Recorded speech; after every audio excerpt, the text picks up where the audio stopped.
Hello friends, आप सभी का स्वागत है आपके अपने यूट्यूब चैनल अपूर स्टडी में। और आज हम लोग इस वीडियो के माध्यम से जानने वाले हैं kinds of parts of speech का लेक्चर नंबर 2 है मेरा। और लेक्चर नंबर 1 में हम लोग नाउन के बारे में फुली डिटेल पढ़ चुके थे। और आज हम लोग इस वीडियो में जानने वाले हैं सर्वनाम मतलब प्रोनाउन। और प्रोनाउन का जिस प्रकार से हम लोग नाउन के बारे में सब चीज़ पढ़े थे, उसी प्रकार से हम लोग प्रोनाउन के बारे में आज सब चीज़ पढ़ेंगे। तो देखिए, हम बिना टाइम वेस्ट करते हुए फिलहाल हम जल्दी से स्टार्ट कर देते हैं। तो देखिए, प्रोनाउन का मतलब होता है सर्वनाम, ये आप लोग जानते ही होंगे। और प्रोनाउन जो होता है दो शब्दों से मिलकर बना होता है। जब प्रोनाउन को डिवाइड करेंगे तो एक प्रो होगा और एक नाउन होगा। ठीक है, प्रो प्लस नाउन मिलके क्या बनता है, प्रोनाउन का निर्माण होता है। इसका डिफिनेशन क्या है, प्रोनाउन का मतलब क्या होता है, सर्वनाम। तो instead of a noun, instead का मतलब जानते हैं ना, संज्ञा के बदले। ठीक है, और संज्ञा के बदले जो प्रयोग होता है उसको क्या कहते हैं, प्रोनाउन। प्रोनाउन आप लोग को बता देते हैं, प्रोनाउन जो होता है नाउन के रिपीटेशन को कम करता है। ठीक है, जैसे यहाँ पे देखिए ये क्या हो रहा है, जैसे देखिए राम इज ए बॉय। ठीक है, Ram is a boy, Ram is a very sad. ठीक है, सॉरी दोस्तों, Ram is a very intelligent. ठीक है, वह बहुत तेज है। तो देखिए यहाँ पे राम राम है 2 बार। ठीक है, और हम अगर जो शुद्ध में लिखेंगे तो लिखेंगे राम इज क्या लिखे थे, बॉय शायद लिखे थे, क्या है ना। तो जो भी लिखे थे, और यहाँ पे देखिए राम का रिपीटेशन हम कम करने के लिए यहाँ पे लिख देंगे ही जो प्रयोग किया वो किसके लिए किए हैं, हम राम के बदले किए हैं। ठीक है, तो इस प्रकार से हम नाउन को जब जोड़ना चाहते हैं तो हम किसी का जब यूज करते हैं तो हम प्रोनाउन का यूज करते हैं। प्रोनाउन जैसे कि नाउन के बदले जो आता है। ठीक है, जैसे मैंने खाना खा लिया, जैसे मेरा नाम है संदीप। ठीक है, जैसे मान लिया जाए संदीप खाना खा लिया, संदीप जा रहा है। ठीक है, और यहाँ पे जो हम 2 बार जो संदीप बोले हैं वो उसको हटाना, हम क्या करना, ये शुद्ध वाक्य क्या बनेगा, संदीप खाना खा लिया और जा रहा है। और जो प्रयोग हुआ वो क्या प्रयोग हुआ, प्रोनाउन प्रयोग हुआ, मतलब सर्वनाम प्रयोग हुआ, नाउन के बदले आया है ना, नाउन के रिपीटेशन को कम करता है। अब देखिए बार बार एक ही चीज़ को अगर जो आप बोलिएगा, जैसे Ram is a boy, Ram is a very intelligent boy, Ram is going to school, तो देखिए यहाँ पे राम राम राम राम दिमाग खराब हो जाता है। ठीक है, इसलिए उसके बदले हम कुछ Ram is a boy and Ram is very intelligent, हम इस प्रकार से जो एंड का यूज करते हैं तो उसको हम प्रॉब्लम मतलब प्रोनाउन समझते हैं। ठीक है, तो समझ चुके होंगे आप लोग, इंस्टेड ऑफ ए नाउन जो हम लोग नाउन के बदले यूज करते हैं उसको हम प्रोनाउन कहते हैं। देखिए दोस्तों, ध्यान में नहीं था लेकिन एग्जाम्पल में नीचे दिया हुआ है। देखिए सीता इज माई सिस्टर। ठीक है, Sita is my sister, Sita is ill. देखिए सीता सीता 2 बार आ रहा है ना, सीता सीता 2 बार आ रहा है। हम इसको एडिंग केस कैसे करेंगे, तो Sita is my sister, Sita मेरी बहन है, एंड यहाँ पे हम यहाँ सी का जो यूज किए हैं, अगर जो यहाँ पे सीता रहता, सी किसके लिए यूज हुआ है पता है, अगर जो यहाँ पे सी नहीं हो गया सीता रहता। ठीक है, Sita is my sister, Sita is ill. ठीक है, मतलब सीता मेरी बहन है और सीता बीमार है। तो सीता सीता 2 बार आ गया ना, तो इसी को हटाने के लिए हम लोग क्या लगाए हैं, सी का प्रयोग किए हैं। ठीक है, सी का प्रयोग किए हैं। तो सी जो है वह प्रोनाउन है, तो हम नाउन के बदले जिसका प्रयोग करते हैं उसको हम प्रोनाउन कहते हैं। और देखिए आप लोग यहाँ पे ठीक से आप लोगों को पहले पढ़ के रखिएगा, क्योंकि ये सब बहुत इंपॉर्टेंट है। आगे हम डायरेक्ट प्रोनाउन बोलेंगे, इतना भी कुछ मतलब डिटेल नहीं बोलेंगे। ठीक है, और देखिए सेकेंड एग्जाम्पल है आई एम ए टीचर। जैसे कि मेरे जो टीचर हैं वो, जैसे कि आई का प्रयोग हम किसके लिए किए हैं, आई एम ए टीचर, मैं अपना नाम बता रहा हूँ। जैसे मेरा सर का नाम था, वो अपना सर को बहुत फेवरेट टीचर थे मेरे इंग्लिश का, तो हम उनका ही नाम लिखे थे विक्की सर। ठीक है, विक्की सर जो है वो नाउन है, और विक्की सर जो मतलब जो हम लोग विक्की सर के बदले जो हम लोग यूज किए हैं, आई जो हम लोग यूज किए हैं वो प्रोनाउन है। ठीक है, तो आई होप आप लोग को समझ में फिक्स ठीक के आ गया होगा। अब देखिए जिस प्रकार से नाउन का काइंड्स है ना, उसी प्रकार से अब प्रोनाउन का भी काइंड्स है।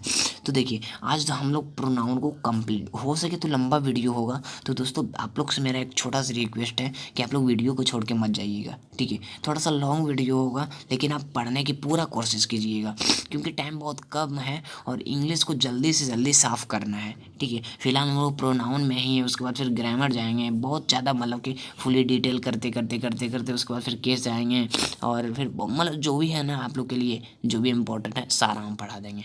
आप लोग एकदम इंग्लिश का तो आप छोड़ ही दीजिए। देखिए काइंड्स ऑफ प्रोनाउन मतलब प्रोनाउन का भेद हम लोग बताएंगे। तो प्रोनाउन का there are 10 kinds of pronoun, ये आप लोग समझ में आता है ना। काइंड्स ऑफ मतलब होता है प्रकार, ठीक है। प्रोनाउन मतलब प्रोनाउन का प्रकार, प्रोनाउन के कितने प्रकार हैं, ठीक है। तो देखिए देयर आर मतलब प्रोनाउन के 10 काइंड्स ऑफ प्रोनाउन, मतलब प्रोनाउन यहाँ पर देयर आर जो हम लोग यूज किए हैं ना, वो भी देखिए काइंड्स ऑफ प्रोनाउन के लिए हुआ है। तो देखिए kinds of pronoun there are 10 kinds of pronoun, और कौन कौन है। सबसे पहले देखिए आप लोग को अगर जो इस प्रकार से आप लोग के सामने हम रख देंगे ये 10 वेद को, तो एक बात बोलूँ, आप लोग नहीं याद कर पाओगे, है ना। इसलिए आपके लिए मेरे सर भी बहुत अच्छा थे, इसलिए वो मुझे ट्रिक दिए थे। PRIDE, ये तो आप लोग इतना तो याद होगा ना, PRIDE, प्राइड तो याद होता है ना, प्राइड। आप लोग ट्रिक से याद कीजिएगा, आसानी से याद होगा। PRIDE DRIER, pride, pride dryer, pride dryer. PRIDE DRIER, हुआ ना 10 गो। प्राइड ड्रायर अगर जो आप याद कर लेते हैं तो मतलब कि काइंड्स ऑफ प्रोनाउन आप लोग को याद हो जाएगा, ठीक है। देखिए सबसे पहले देखिए पी का मतलब होता है पर्सनल। पर्सनल का मतलब क्या होता है पता है, पर्सनल का मतलब होता है व्यक्तिवाचक। पर्सनल का मतलब होता है व्यक्तिवाचक, और जो व्यक्ति के लिए यूज होता है, व्यक्तिवाचक समझ रहे हैं ना, जैसे आई बी, ये सब क्या है, व्यक्तिवाचक है, ठीक है।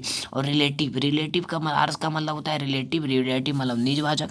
आप लोग देखिए इसका भी खुली डिटेल होगा, ये ऐसा नहीं है कि मतलब कि सिर्फ प्रोनाउन का डिटेल करेंगे, इसका भी डिटेल करेंगे कि आखिर ये होता क्या, इसका फुल्ली काइंड्स हम तोड़ देंगे, ठीक है। आप लोग वीडियो पे बन रहिएगा। तो देखिए पी का मतलब होता है पर्सनल, पर्सनल का मतलब होता है व्यक्तिवाचक। आर का मतलब होता है रिफ्लेक्सिव, रिफ्लेक्सिव का मतलब होता है निजवाचक, ठीक है। आई का मतलब होता है इंडिफिनिट। आप लोग इससे एक रिक्वेस्ट है कि आप लोग मतलब कि इसका स्पेलिंग याद कीजिएगा, स्पेलिंग ध्यान में रखिएगा। इंडिफिनिट का मतलब होता है अनिश्चय वाचक, अनिश्चय वाचक। और डी का मतलब होता है डिमॉन्स्ट्रेट मतलब संकेत वाचक। ई का मतलब होता है इम्फेटिक्स मतलब होता है जोरदार वाचक। डी का मतलब होता है डिस्ट्रीब्यूटिव मतलब होता है, डिस्ट्रीब्यूटिव मतलब होता है वितरक वाचक, ठीक है। देखिए फिर से आप लोग क्या कहाँ पे गए थे, डी से, PRIDE, ठीक है, PRIDE। फिर से हम लोग पहले यहीं पे तक आते हैं। पी का मतलब होता है पर्सनल का मतलब होता है व्यक्तिवाचक। आर का मतलब होता है रिफ्लेक्सिव का मतलब होता है निजवाचक। आई का मतलब इंडिफिनिट अनिश्चयवाचक। डी का मतलब होता है डिमॉन्स्ट्रेट संकेतवाचक। ई का मतलब होता है इम्फेटिक्स जोरदार वाचक। और डी का मतलब होता है डिस्ट्रीब्यूटिव मतलब होता है वितरक वाचक। और आर का मतलब होता है रेसिप्रोकल मतलब होता है पारस्परिक वाचक, ठीक है। आई का मतलब होता है इंट्रोगेटिव, इंट्रोगेटिव मतलब होता है प्रश्नवाचक। ई का मतलब होता है एक्सक्लेमेटरी मतलब विस्मयवाचक। आर का मतलब होता है रिलेटिव मतलब संबंधवाचक। ये सब एक बात बोलूँ, ये सब को आप जितना प्रैक्टिस कीजिएगा ना, जितना आप लोग इसको प्रैक्टिस कीजिएगा याद करने की, उतनी याद होगा। तो देखिए आप लोग मेरा साथ दीजिएगा ना, आप लोग देखिए इसको वीडियो को स्किप नहीं कीजिएगा। आप लोग को जितना हम एक बार 1 बार 2 बार 3 बार जो करवा रहे हैं ना, इसी प्रकार से होकर हम लोग को भी मतलब हमेशा हमेशा के लिए याद हुआ था, ठीक है। तो देखिए आप लोग एकदम आप वीडियो को आप स्किप नहीं कीजिएगा। अगर जो हम आपको रिवीजन कर रहे हैं 2-3 बार हम आपको बता रहे हैं, तो इसका अर्थ ये नहीं हुआ कि हम आपका टाइम वेस्ट कर रहे हैं, आपको आप परफॉर्मेंस अच्छा कर रहे हैं, ठीक है। तो पी का मतलब होता है ट्रिक, आप लोग पहले याद रखिएगा, ट्रिक सबसे पहले आप लोग ध्यान में रखिएगा। और देखिए पी का मतलब होता है पर्सनल मतलब होता है व्यक्तिवाचक। आर का मतलब होता है रिफ्लेक्टिव मतलब होता है निजवाचक। आई का मतलब इंडिफिनिट अनिश्चयवाचक। डी का मतलब डिमॉन्स्ट्रेट संकेतवाचक। ई का मतलब होता है एम्फैटिक जोरदार वाचक। डी का मतलब डिस्ट्रीब्यूटिव वितरक वाचक। आर का मतलब रेसिप्रोकल पारस्परिक वाचक। आई का मतलब होता है इंट्रोगेटिव प्रश्नवाचक। ई का मतलब एक्स्ट्रामेट्री विस्मय वाचक। आर का मतलब होता है रिलेटिव मतलब होता है संबंधवाचक। अब हम लोग सबसे फर्स्ट देखेंगे कि पर्सनल मतलब होता है व्यक्तिवाचक किसे कहते हैं, इसका खुली डिटेल। तो फर्स्ट में हम लोग देखने वाले पर्सनल प्रोनाउन मतलब होता है व्यक्तिवाचक। तो आप लोग को अभी बोले था ना यूज फॉर पर्सन, जो व्यक्ति के लिए हम लोग यूज करते हैं ना उसे पर्सनल प्रोनाउन कहते हैं, ठीक है। जो हम लोग व्यक्ति के लिए यूज करते हैं उसे पर्सनल प्रोनाउन कहते हैं। अब देखिए पर्सनल प्रोनाउन भी अब 3 प्रकार का हो गया था, ठीक है। देखिए पर्सनल प्रोनाउन मतलब यूज फॉर पर्सन, मतलब जो व्यक्ति के लिए पर्सन करते हैं। तो व्यक्ति, there are 3 type of person, मतलब व्यक्ति जो होते हैं ना, हम जो व्यक्ति के लिए यूज करते हैं वो व्यक्ति भी 3 प्रकार के होते हैं। कौन कौन सा व्यक्ति होते हैं, तो देखिए आप लोग first person, second person, third person पढ़े हैं ना, कमेंट में जल्दी से आप बताइएगा। फर्स्ट पर्सन, सेकंड पर्सन और थर्ड पर्सन पढ़े हैं ना। तो देखिए सबसे पहले there are 3 types of person, मतलब पर्सन 3 प्रकार के होते हैं। कौन कौन होते हैं? तो फर्स्ट पर्सन मतलब बोलने वाला, ठीक है, speaker is called a first person. मुझे आप लोग से उम्मीद नहीं, पूर्ण विश्वास है कि आप लोग बचपन में इसको अच्छी तरीके से पढ़े होंगे। तो फर्स्ट पर्सन का मतलब होता है मतलब प्रथम पुरुष, और प्रथम पुरुष स्पीकर इज कॉल्ड, मतलब बोलने वाले को प्रथम पुरुष कहते हैं। जैसे आई भी, जैसे हम बोल रहे हैं आप सुन रहे हैं, मतलब हम दोनों ही हैं, सॉरी दोस्तों। स्पीकर मतलब हम बोल रहे हैं ना, तो आई मतलब हम प्रथम पुरुष हैं। अगर जो आप बोल रहे हैं ना तो आप प्रथम पुरुष हैं, ठीक है। अगर जो आप मेरे साथ बोल रहे हैं, जैसे कि हम आपसे पूछे कि आप बताइए तो फर्स्ट पर्सन बोलिए, तो अगर जो आप बोल रहे हैं ना, अगर जो आप बोल रहे हैं, जैसे कि आप लोग को हम बोल रहे हैं, speaker is called a first person, speaker is called a first person, speaker is called a first person. अगर जो आप मेरे साथ बोल रहे हैं तो आप भी मेरे साथ फर्स्ट पर्सन ही हो गए, ठीक है। ज़्यादा खुश होने की ज़रूरत नहीं है। आगे देखिए second person listener is called. अगर जो हम सिर्फ बोल रहे हैं और आप एकदम बिल्कुल हम आराम से हम सुन रहे हैं महाराज के जैसे, तो वो सेकंड पर्सन हो जाता है।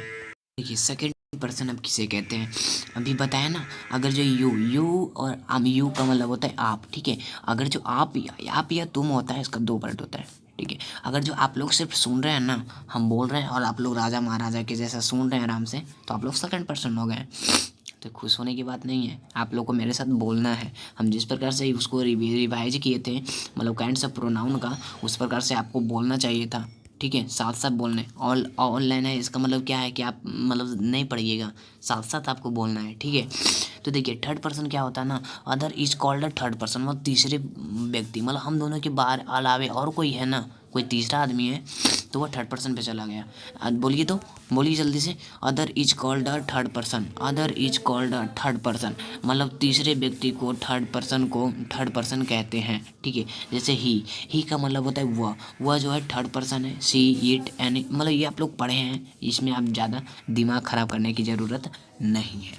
और दूसरा जो हम लोग के पास है प्रोनाउन का, काइंड्स ऑफ प्रोनाउन का दूसरा है जो आर फॉर रिलेटिव है, रिफ्लेक्सिव है। रिफ्लेक्सिव का मतलब होता है निजवाचक। रिफ्लेक्सिव का मतलब क्या होता है भाई? निजवाचक। और निजवाचक मतलब क्या होता है? देखिए reflect the effect of a verb on the subject, मतलब क्रिया के प्रभाव को जो कर्ता पे परिवर्तित करता है ना, उसे निजवाचक करते हैं। नहीं आया समझ में? अच्छा बताते हैं, देखिए एकदम एक बात आप समझिए, क्रिया के प्रभाव को कर्ता पर जो मेरा क्रिया है उसको कर्ता के ऊपर फेंक रहा है, तो उसे निजवाचक। निज का मतलब होता है, सिंपल सा आप समझिए ना, निज का मतलब होता है आश्रित होना, किसी के ऊपर डिपेंडेंट हो रहा है, ठीक है। सिंपल सा समझिए, और बाकी नीचे एग्जांपल है। तो फिलहाल तो देखिए reflect the effect of a verb on the subject. आप लोग से एक बात बोलूँ, हिंदी पे आप लोग बहुत कम ध्यान दीजिएगा, और चूँकि इसलिए ध्यान दीजिएगा क्योंकि सब्जेक्ट कैसा क्या है? इंग्लिश। और हम हिंदी इसलिए लेकर आए हैं क्योंकि आप लोग जो है ना, मतलब आप लोग का हिंदी का बेसिक कम रहता है, मतलब इंग्लिश का बेसिक कम रहता है, और इंग्लिश से थोड़ा थोड़ा आप समझ के अगर जो हिंदी से थोड़ा थोड़ा समझ के आप इंग्लिश में बोलिएगा, तब काम बन सकता है, ठीक है। देखिए रिफ्लेक्ट द इफेक्ट, मतलब इफेक्ट का मतलब होता है प्रभाव, ठीक है। इफेक्ट का मतलब होता है प्रभाव of a verb on the subject, मतलब क्रिया के प्रभाव को जो कर्ता पर परिवर्तित करता है ना, उसे हम क्या बोलते हैं? रिफ्लेक्टिव। और देखिए जैसे माई सेल्फ को आवन सेल्फ में बोल रहे हैं, जैसे आई का मी होता है ना, जैसे आई का मी होता है, उसी प्रकार से इसको कन्वर्ट करता है, ठीक है। इस प्रकार से एक प्रकार का कन्वर्टर इसको बोल सकते हैं। You him self her self, मतलब कि यू का योर सेल्फ, ठीक है।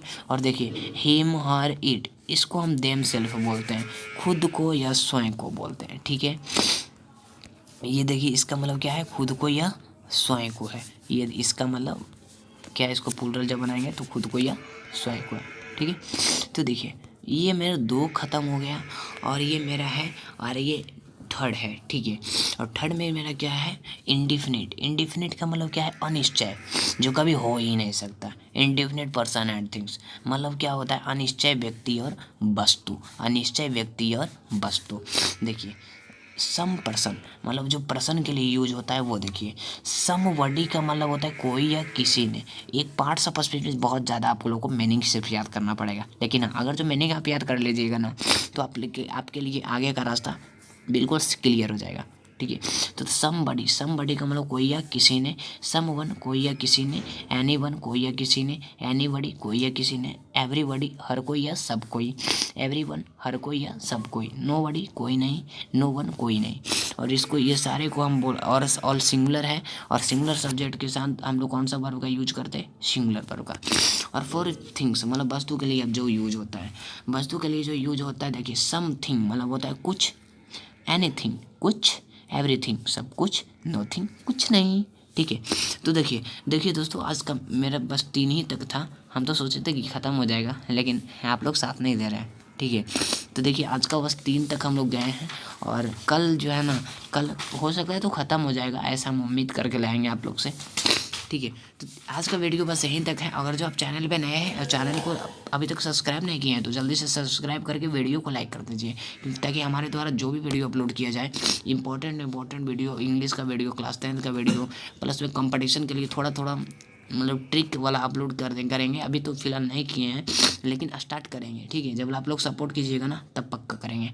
तो देखिए दोस्तों, मिलते हैं नेक्स्ट वीडियो में। तब तक के लिए आप लोग खुश रहिए, मुस्कुराते रहिए।